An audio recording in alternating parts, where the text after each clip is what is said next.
although so far there's no known treatment for death's crippling effects, still, everyone can acquaint himself with the 3 early warning signs of death. 1, rigor mortis. 2, a rotting smell. 3, occasional drowsiness. What's up, my vault dwellers? You know, before the internet made parody videos a daily occurrence, parody B-movies were the beautiful love child of ambition and questionable taste. These were the films made by people who loved the originals enough to mercilessly mock them. Usually with 1/10 of the budget, but twice the toilet humor. So today, we're diving into the wonderfully weird world of B-movie parodies. 13 films that set out to spoof popular genres, franchises, and cinema itself. From sci-fi send-ups to horror homages gone horribly wrong, these parodies range from wickedly clever to jaw-droppingly awful, often within the same scene.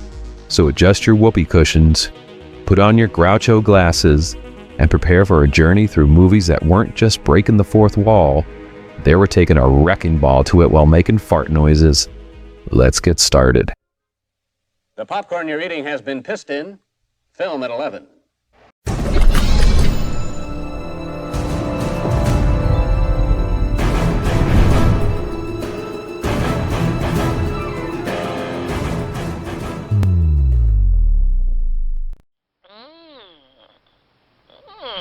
What was that, Henry? A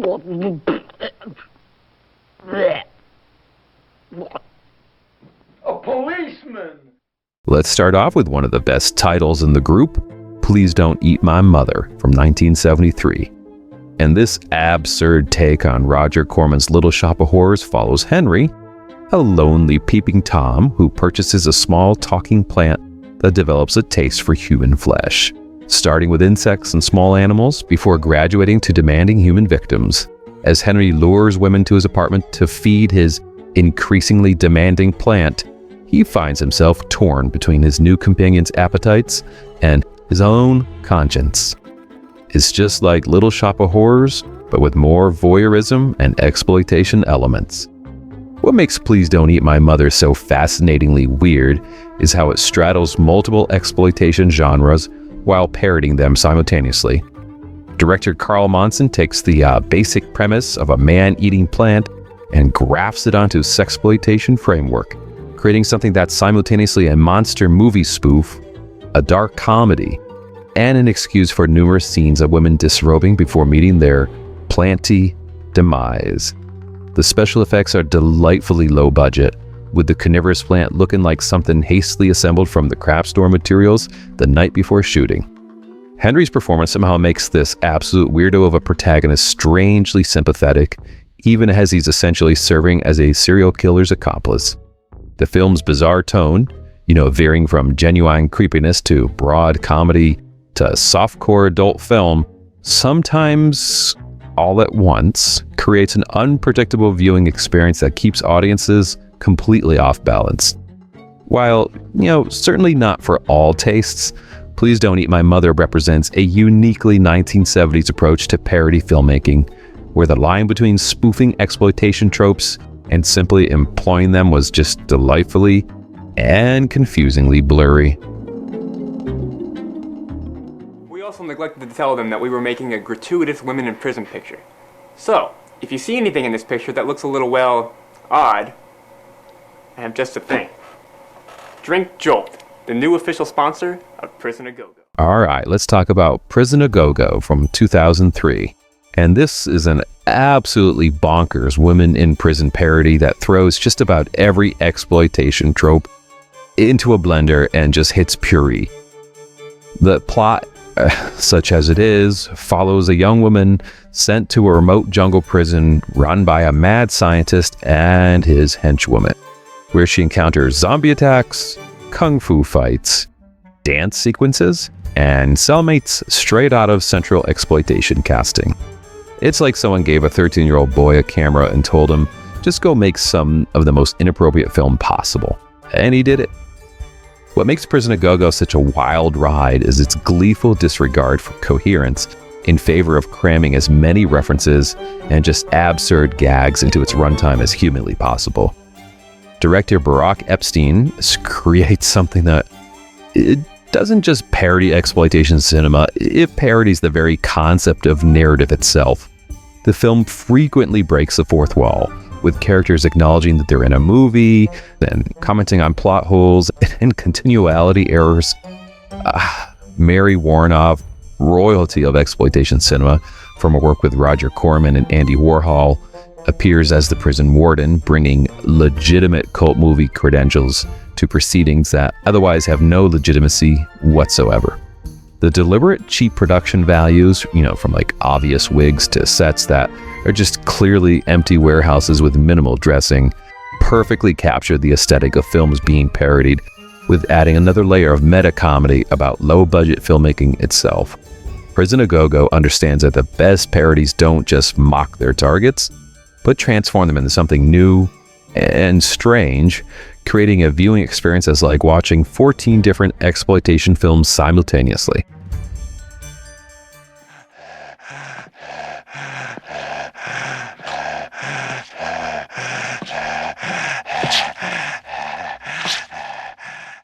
Student Bodies from 1981 essentially pioneered the slasher parody years before anybody else did.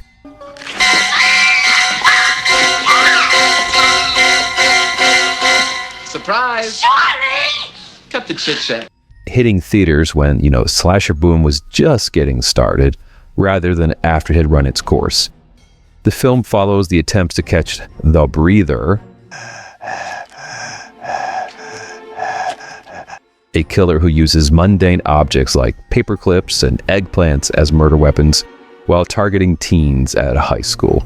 So a mysterious hall monitor named Toby tries to solve the murders while avoiding becoming a victim herself. Well, it can't be anybody. It's gotta be somebody. Of course it's somebody, but that somebody could be anybody. You know what makes the Student Bodies movie such an influential parody? It's how it establishes tropes of horror spoofs that would be used for decades to come. The film breaks the fourth wall just constantly, featuring on-screen body counters, directly addresses the audience, and even a producer who interrupts the film to announce they need an R rating. In order to achieve an R rating today, a motion picture must contain full frontal nudity for commercial viability, and then adds a quick FU to secure it. The film's best moments come from its deconstruction of slasher logic, like the extended sequences of potential victims taking an absurdly long time to lock multiple doors and windows, or the killer's heavy breathing being caused by an actual respiratory problem. Oh, it's you! You brought me the crown! Oh, I'm prom queen after all! Director Mickey Rose, who's a Woody Allen collaborator, brings surprisingly visual sophistication to the proceedings, mimicking the shooting styles of the films he's portraying while adding comedic flourishes. While some jokes, they haven't aged well, and others fall just painfully flat. Student Bodies deserves credit for recognizing the inherent absurdity of slasher films while they were still in their infancy. It created a template for horror parodies that would later be defined by films like Scary Movie, showing that sometimes the best time to start mocking a genre is before it's had a chance to become a self-parody of its own. Hour. Oh, hello, Pammy. I didn't see you come in. How come you're not out hiking with the others? I don't have answers, Paul. Paul. This movie gets a ton of requests in the comments. The Lost Skeleton of Cadavra from 2001, which is, it's a pitch-perfect parody of 1950s sci-fi horror films, which, follows a scientist studying a radioactive element in a remote cabin where he encounters aliens from the planet Marva, and a woman who transforms into, I guess, a wildcat, and of course, the lost skeleton itself, which seeks to return to life through the powers of atmospherium. And this was shot in black and white with deliberately stiff acting. I certainly hope someone needs a forest ranger here sometime. And obvious props. And the dialogue it's simultaneously wooden and overwrought. Do you think you could tell me the way to Cadavra Cave? And it's really a loving recreation of films that were just so bad they accidentally created their own aesthetic. It's just like if Plan 9 from Outer Space was made deliberately badly by people who actually knew what they were doing. So, what elevates The Lost Skeleton of Cadavra above just a simple mockery? It's the writer-director Larry Blumere's deep understanding of what makes vintage B-movies so endearing. Rather than just replicating the technical flaws of low-budget 50s filmmaking, he does do that beautifully, by the way. Blumere captures the earnest sincerity that makes these films charming despite the limitations. The dialogue, it's a magnificent mix of different styles of sci-fi cliches and just redundant exposition. Different, this Earth as it is called. But then, are we of the planet Marva, as we call our planet, not also strange and different to this planet and its people also? And you don't believe those old legends about the lost skeleton of Cadavra, do you? Ranger Brad, I'm a scientist. I don't believe in anything. Are just delivered with straight-faced conviction that it makes them even funnier. The special effects are deliberately terrible, from the alien mutant to the skeleton itself, which, it's visibly controlled by obvious wires. The film was shot on digital, but was processed to look like 16mm film, complete with scratches and inconsistent lighting. What would have been a one-joke premise sustains its humor throughout because Blumere and his cast maintain perfect commitment to the bit, never winking at the audience or breaking character. The Lost Skeleton of Cadavra succeeds because it recognizes the best parodies come not from the contempt for the source material, but from the understanding precisely why people still watch genuinely bad movies with such affection decades later.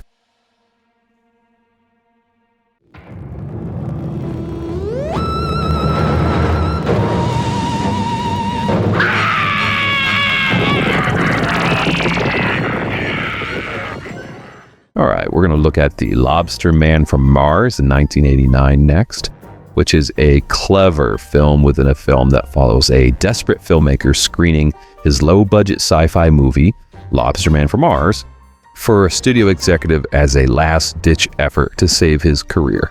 The framing device features Tony Curtis as the studio head, complete with a Martian invader that looks like a man in a lobster suit, because it is, in fact, a man in a lobster suit. What makes Lobster Man from Mars so delightful, it's how it operates on multiple levels of parody simultaneously. The framing story mocks Hollywood's cynical business practices, while the film within the film just lovingly creates every technical limitation and narrative absurdity of the 50s sci-fi era. Director Stanley Sheff perfectly captures the earnest incompetence of B-movie filmmaking, from the obvious model spaceships on strings to the stiff acting delivered with complete conviction. The lobster monster itself, it's a masterpiece of just a deliberately bad costume design. It's got its visible zippers and claws that can just barely grab anything, much less menace humanity. The film never punches down at its source material, though. Instead, it's like celebrating the strange magic that happens when ambition vastly exceeds budget and technical capability. It's a parody made with genuine affection for its targets. It understands that sometimes the most entertaining films, they're not the ones that achieve their lofty goals, but the ones that fail spectacularly while trying. Of Space Drones 4Q2 and Artie Deco. Artie Deco, where are you? At last. Where have you been? Oh boy, let's talk about Hardware Wars from 1978. This legendary 13-minute short film, it was one of the first and most successful Star Wars parodies. It was just created months after the original film took over the galaxy. And instead of the Millennium Falcon, we get a flying toaster. And instead of lightsabers, we get some flashlights. And also, instead of Princess Leia, we get Princess Android. You know what makes Hardware Wars a milestone in parody filmmaking? It's how director Ernie Fosslis achieved so much with so little. This was made for $8,000, compared to Star Wars' $11 million budget, which sounds like chump change by today's standards, but that was astronomical back in the 70s. The film used household appliances, obvious puppets and deliberately terrible special effects to spoof the most visually groundbreaking film of its era. George Lucas himself declared it his favorite Star Wars parody, showing that sometimes the sincerest form of flattery isn't imitation, it's turning your groundbreaking space opera into a kitchen appliance battle with deliberately visible strings. I'm not wearing any pants. Film at 11. Werewolf. Werewolf? There. What? Werewolf. There. Castle. Man, this list just keeps getting better and better. All right, let's do Young Frankenstein, 1974. This is Mel Brooks's just absolute masterpiece. You know, you have Gene Wilder plays Dr. Frederick Frankenstein. Frankenstein. You're putting me on. No, it's pronounced Frankenstein. Who inherits his infamous grandfather's castle and, you know, despite his best intentions, follows in the family's monster-making footsteps. Along with his bug-eyed assistant Igor. No, it's pronounced Igor. You know, whose hump just keeps mysteriously changing sides. A fairly buxom assistant and a housekeeper with a taste for terrifying children. I am Frau Blucher. He creates a new monster who's more interested in song and dance than terrorizing villagers. Yeah, it's just like Universal's classic horror films, but went to a comedy school and graduated summa cum laude. You know, what elevates Young Frankenstein above the typical parody, it's how it manages to both mock and honor its source material in equal measure. Brooks shot the film in gorgeous black and white, using actual laboratory equipment from the original 1931 Frankenstein film. The attention to period detail makes this humor just even more effective. Highbrow visual authenticity colliding with deliciously lowbrow gags. Wilder's performance, it's a masterclass in comedic escalation. You know, beginning as the composed, serious scientist before gradually just unraveling into the wild-eyed madness that rivals, you know, Colin Clive's original "It's Alive" moment. The film spawned countless quotable lines and scenes from "Put the candle back" to Abby who? Abby normal. But its greatest achievement might be creating a parody that's actually better crafted than many of the films it's spoofing. Despite being one of the biggest budget films on our list, I know, it's not really a B-movie, right? Young Frankenstein maintains the irrelevant spirit that defines great parody cinema, proving that sometimes you can throw real money at fake monsters and just create comedy gold. You need to listen to me, hippie. I don't know who you are or where you came from, but if you don't voluntarily withdraw your morbid interest in Miss Lake's affairs, I shall be forced to take legal action. Come on, man. I doubt if you'd recognize the hippie. I'm a capitalist. All right, Beyond the Valley of the Dolls, 1970, which is a Russ Meyer exploitation masterpiece and follows an all-female rock band called the Carrie Nations as they journey to Hollywood, seeking fame and fortune, only to be drawn into a world of sex, drugs, and increasingly bizarre situations. This was actually written by film critic Roger Ebert. Yeah. I'm Roger Ebert of the Chicago Sun-Times. Yeah, that Roger Ebert. And directed by King of the Nudies, Russ Meyer. The film was originally planned as a sequel to Valley of the Dolls before evolving to something much stranger.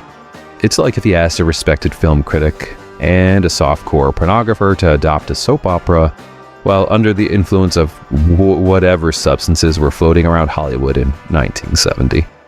You know what makes Beyond the Valley of the Dolls such a unique parody? It's how it transcends simple mockery just to become something truly original.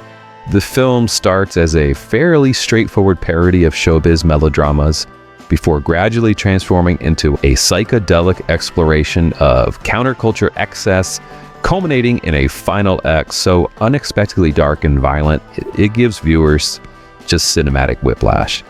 Originally given an X rating, but later reclassified as NC-17, the film shocked audiences with its explicit content, while confounding critics with its strange mix of parody, exploitation, and just genuine filmmaking craft.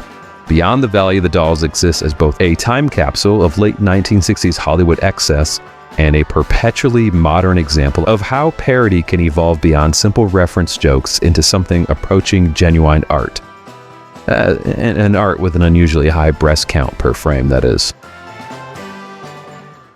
As I look down at you, lying there motionless, I can only think of one thing. Our wedding night. All right, next up is Amazon Women on the Moon. And this is an anthology comedy from director John Landis, Joe Dante, and a few others that present basically a chaotic night of bad television where a broadcast of the B-movie, Amazon Women on the Moon, just keeps getting interrupted by commercials, news segments, and other programs, and each one just more absurd than the last. You know, from like a funeral that turns into a celebrity roast to shopping channels selling products for the deceased. It's basically just like rapid fire collection of sketches, lampooning television itself, just like Kentucky Fried Movie, if you remember that one from the 70s. You know, essentially it's like if you gave a bunch of comic directors cocaine and control of a TV station for like 24 hours. You know what makes Amazon Women on the Moon so effective? It's the perfect recreation of late night television's strange ecosystem. The fake B-movie just brilliantly captures the earnest incompetence of 1950s sci-fi with, you know, astronauts discovering a civilization of beautiful women on the moon who just somehow speak perfect English and wear impractically sexy outfits in space. But the film's real genius lies in, you know, the filler material, the commercials and public service announcements and program snippets that collectively parody not just specific shows, but the entire television experience. The roster of comedic talent, it's super impressive. I mean, featuring like Carrie Fisher, Steve Guttenberg, B.B. King, each throwing themselves into the absurdity with complete commitment. It's a film that works both as a collection of individual comedy sketches and as a meta-commentary on how television creates, you know, just a disjointed, surreal viewing experience through its endless fragmentation of narratives.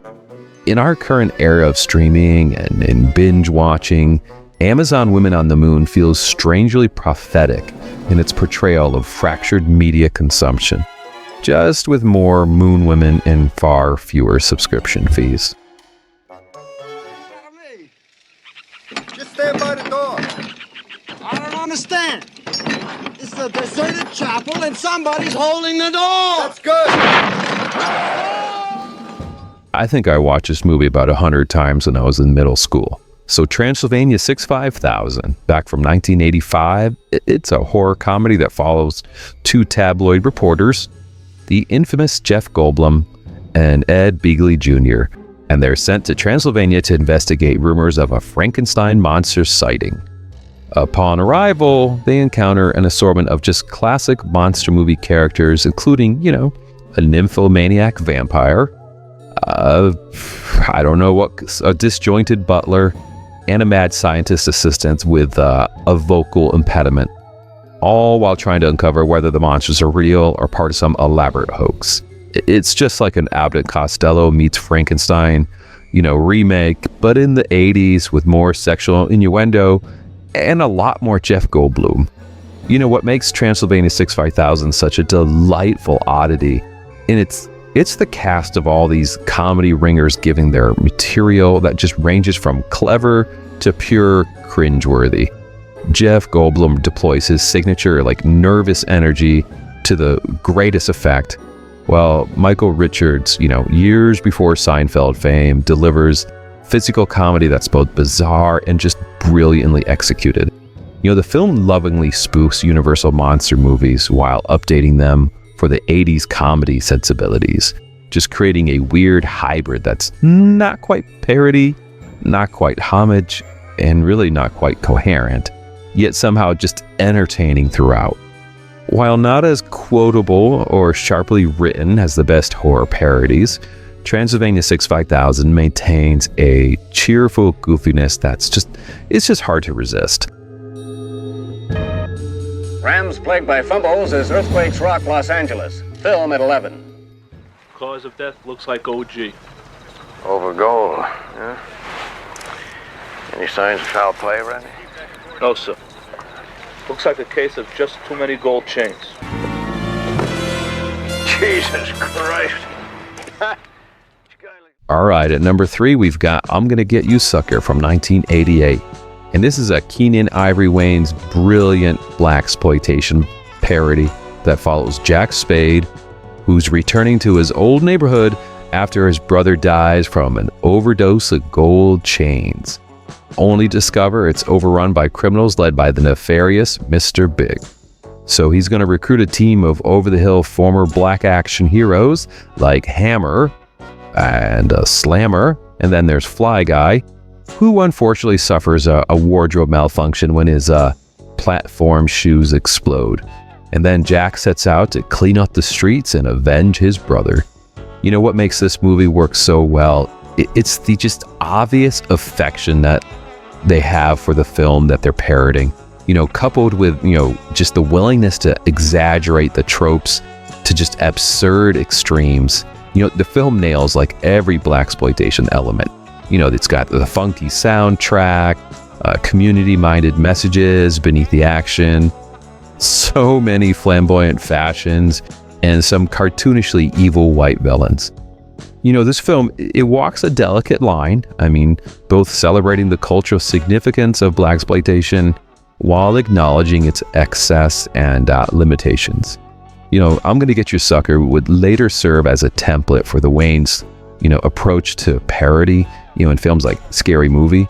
But this original remains their most focused and effective genre spoof.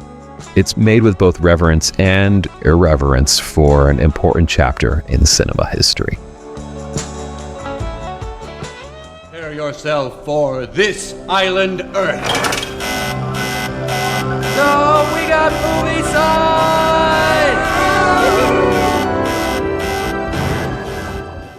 All right, let us bow down to Mystery Science Theater 3000, the movie made back in '96. I mean, this show is why Retro Vault even exists. Anyways, so this is their big screen adaptation of the absolute amazing cult TV show. We got your human test subject Mike and his robot companions, Tom Servo and Crow. And basically we're forced to watch a 1955 sci-fi film, The Island Earth, while floating in space on a satellite of love.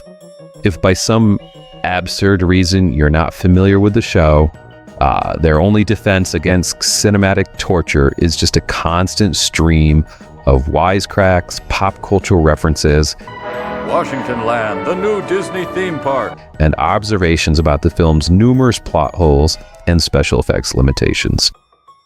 You know, what makes Mystery Science Theater 3000 the movie special, it's how it elevates the already brilliant concept of the TV show with just a more polished production, while maintaining the handmade charm that made fans fall in love with the series.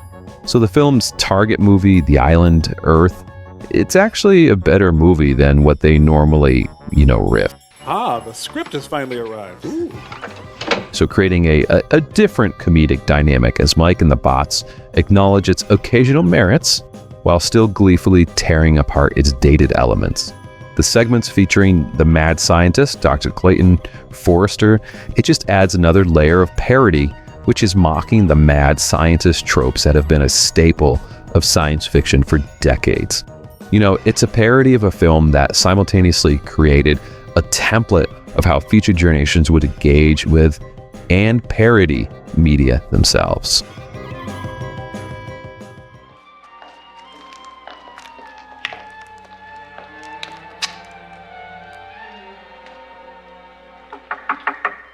Come in. I'm in the den. Guess who? All right, number 1, the Kentucky Fried Movie. I love this movie, and it's so wrong. I mean, I probably started watching this when I was like 6 or 7 years old, but this is how I got exposed to exploitation films and comedy, right? So this is from the comedy team that would later bring us Airplane, and The Naked Gun. And this is basically, it's a sketch comedy that it's a total mess. And it just ruthlessly mocks movie trailers, education films, and exploitation cinema as a whole. The film's centerpiece is this movie within a movie called A Fistful of Yen, which is a 20-minute Bruce Lee movie parody. And it just manages to simultaneously mock martial art films, James Bond, and Enter the Dragon with just gleeful abandon. It's like a YouTube sketch comedy that existed in the 70s, but had an actual budget and wasn't interrupted by ads from mobile games. The Kentucky Fried Movie represents sketch comedy cinema at its most unfiltered. Unlike many parody films that focus on a single genre or a franchise, the Kentucky Fried Movie takes aim at the entire media landscape of the 1970s. It's got blaxploitation, disaster movies, newscasts to sexual education films. Kentucky Fried Movie established like a template for parody anthology films that many would imitate, but very few would ever equal, proving that enough comedic talent, even with the cheapest sets and the silliest premise, can generate genuine laughs. The Kentucky Fried Movie stands as the ultimate example of how a parody can be both ruthlessly funny and surprisingly influential, making it the undisputed champion of our countdown. These parodies remind us that sometimes the most entertaining films, they're the ones that don't just tell a story. They tell a story about storytelling itself, holding up a funhouse mirror to cinema's conventions and cliches. The beauty of these parodies, it isn't just in the jokes or the references. It's their genuine love for the films they're mocking. The best parody filmmakers are like musical satirists who must first master the instrument before they can effectively make fun of how it's played. They understand the rules well enough to break them in ways that make us both laugh at the original and appreciate it more deeply. Before you go, if you enjoyed this parade of parody, why don't you check out some of the other videos on this channel? We've got countdowns on exploitation classics, creature features, and some wonderfully weird 80s sci-fi films that just make absolutely no sense whatsoever. Just click right here to make sure that you don't miss any of our weekly dives into cinematic weirdness. Until next time, this is Dan telling you to keep it weird, folks.